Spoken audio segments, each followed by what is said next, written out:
Welcome to The Right Stuff, your channel for all things on the writing craft. Thank you for joining me today.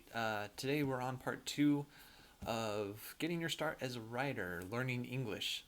So if you haven't seen the first video, that's got about 3 points back there. And in this video I'm going to be finishing out the points. And this is just on learning the English language.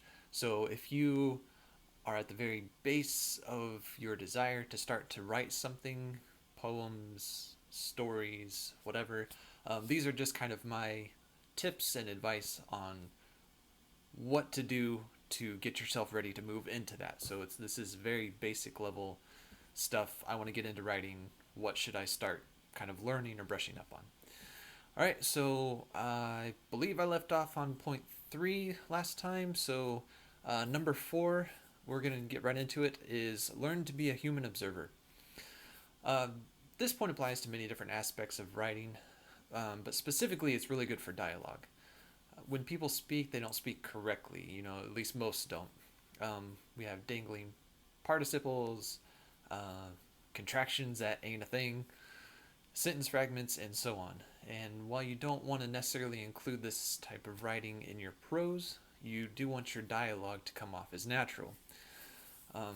Depending on what kind of genre you're writing in. So if you're writing fantasy, speech might be a little bit more formal. If you're writing a novel in 1980s New York, dialogue is going to be vastly different. So, observe, watch movies or TV in the same genre that you're writing in, read books in the same genre that you're writing in, just to get kind of a feel of how people talk. Even listening how regular people talk is going to help you a lot. So like when you're sitting in your local coffee shop, do a little polite eavesdropping, or like on conversations going on around you, or your local pub or wherever you go. Just listen in. Don't be creepy, and for goodness sakes, don't be obvious about it. But it will help. So number 5, learn to recognize good flow. Maybe this doesn't apply to English per se, but it's kind of one of those things that you have to practice at in order to get right. So even when you have your sentences grammatically correct, your sentences can still sound dull or stilted. And the best cure for this, in my opinion, and this works for me, so what works for me may not work for you.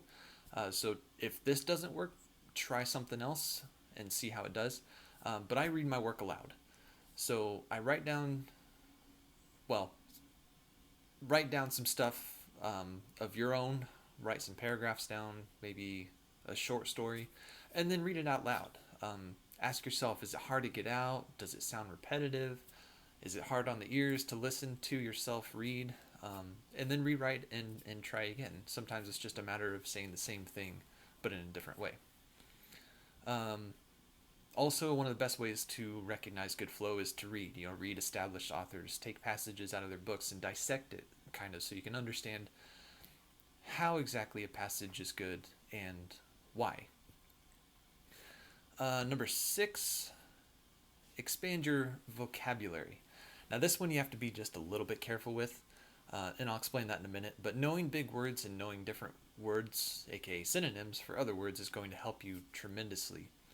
This is part of the whole saying the same thing but in a different way. You can tell your reader basically the same thing twice in a row, but if it's said differently, then no one's really going to be the wiser.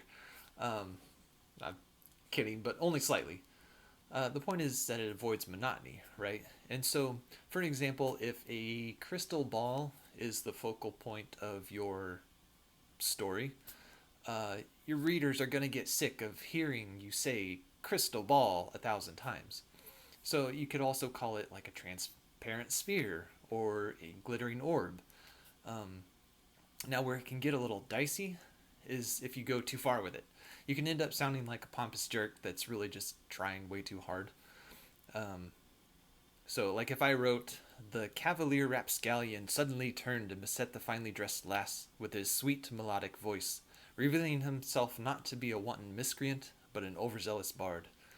It's the same thing with too many adjectives. When you fill your sentences with this grandiose language that adds no real benefit to your story, one, it can bog your story down, and two, it'll turn off your readers because they'll see through you and realize you're not trying to tell them the story, you're trying to impress them with your big fancy words. All right, so those are all my points. Now it is time for author craft. Today, at the end of this video, I will be reading from Brandon Sanderson's The Way of Kings. And I just kind of plucked something out that sounded good, but we're going to take a look at it. And hopefully I won't get in trouble with this because I'm really hoping this falls under fair use, and I feel like it should. So we'll find out. If it's not in the next few videos, you'll know why. By the way, this could be spoiler warning.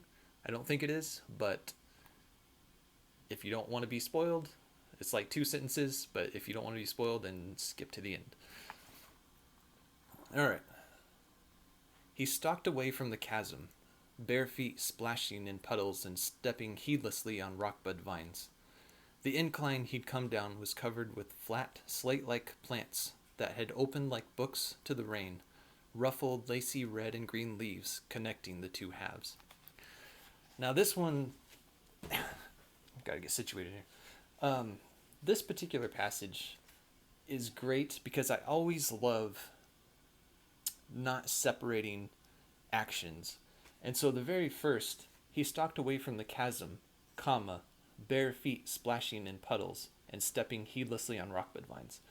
Because he could have said he stalked away from the chasm, period, bare feet splashed in puddles and stepped heedlessly on rockbud vines, which probably would have worked as well. But it's like it's combining these two separate things. One, it makes it shorter and punchier, and two, like it's got a nice flow. It sounds really good. He stalked away from the chasm, bare feet splashing in puddles and stepping heedlessly on rockbud vines. And then he goes over to this description of these, strange plants that apparently look like books, which is, to me, just sounds cool, and like vines of red and green, like connecting in the middle. The incline he'd come down was covered with flat, slate-like plants that had opened like books to the rain. Ruffled, lacy red and green leaves connecting the 2 halves. So it's just, I don't know, in my opinion, it's very beautiful imagery, and it was great. So I will find another passage from a different book next time, and like I said, hope that I don't get in trouble for that. So that's it for this video. I will be putting out another one before too long, I hope. And please, if you like this video, please like, share, and subscribe, and stay tuned for the next one.